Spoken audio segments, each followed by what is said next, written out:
In today's video, we're going to talk about the well-known anime series Samurai Champloo.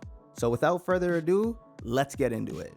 Samurai Champloo is a Japanese anime television series that was developed by Manglobe.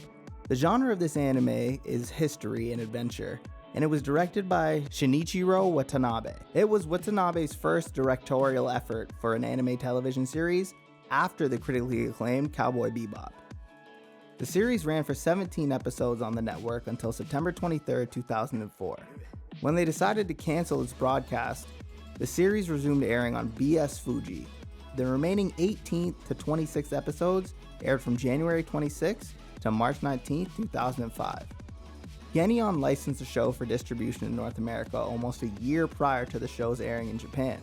An English dub of the series premiered in the United States on Cartoon Network's Adult Swim block on May 14, 2005. The version aired was edited and had foul language replaced with sound effects, in addition to cutting out blood and nudity. The final first run of the episodes concluded on March 8, 2006. The plot of this anime revolves around a young girl named Fu, who is working as a waitress in a tea shop when she is confronted by a band of samurai. She is then saved by a mysterious rogue swordsman named Mugen and another young ronin named Jin. The pair begin fighting one another and inadvertently cause the death of the local magistrate's son. For this crime, they are to be executed. With help from Fu, they are able to escape execution.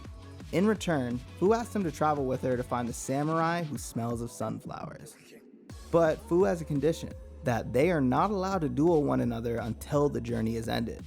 They agree to join her and set out to find the samurai who smells of sunflowers. Samurai Champloo employs a blend of historical Edo period backdrops with modern styles and references.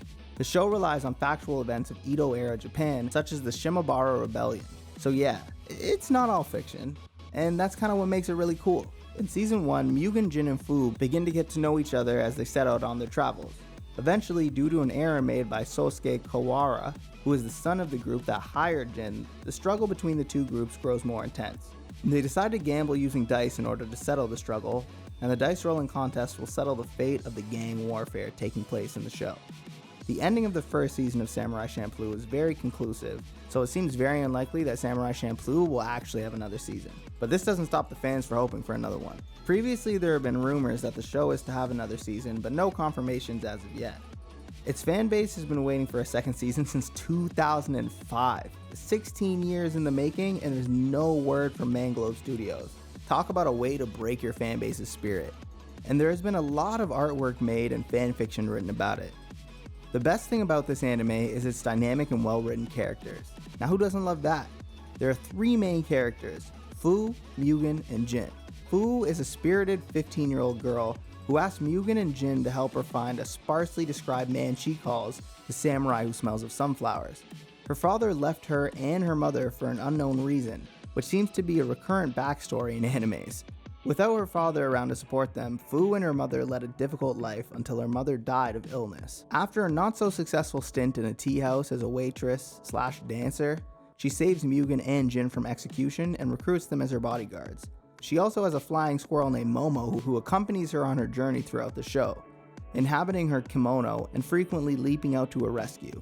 Her name Fu is the character for wind. In the title cards, her totem is sunflowers. Mugen is a 19-year-old brash vagabond from the penal colony of the Ryukyu Islands. He has a wildly unconventional fighting style, rude, lewd, vulgar, conceited, temperamental, and psychotic. He's basically something of an anti-hero, but low-key has a heart of gold.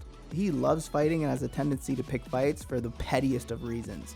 It's implied in a few episodes that he is also a womanizer, with his libido sometimes getting the better of him. He wears metal-soled sandals and carries an exotic sai-handled sword on his back. In Japanese, the word Mugen means infinite, literally meaning limitless. He was also a former pirate. In the title cards, his totem is the rooster. Last of our main characters is Jin. Jin is a 20-year-old reserve ronin who carries himself in the conventionally stoic manner of a samurai from the Tokugawa era. Using his waist-strung daisho, he fights in the traditional kenjutsu style of a samurai trained in a prominent sanctioned dojo. He is pursued by several members of his dojo as he had killed their master in self-defense. He also dons a pair of spectacles which are an available but uncommon accessory in Edo-era Japan. Spectacles called Dutch glass merchandise at the time were imported from the Netherlands early in the Tokugawa period, and became more widely available as the 17th century progressed. His pair of glasses is purely ornamental, as Mugen later found out after getting a chance to peer through them. Although pictured in advertisements as smoking a kisaru, he was never depicted with one in the series. In the title cards, his totem is a koi fish. He is named after one of the 7 virtues of the samurai in Bushido, Jin. Apart from this, if you're looking for a historical anime with lots of action and samurai, well, then you know what to start with. So that's all for today's video. If you enjoyed the video, click the like button. Don't forget to subscribe. Hit the notification bell icon so that you stay up to date with every video that comes out. And until next time, peace.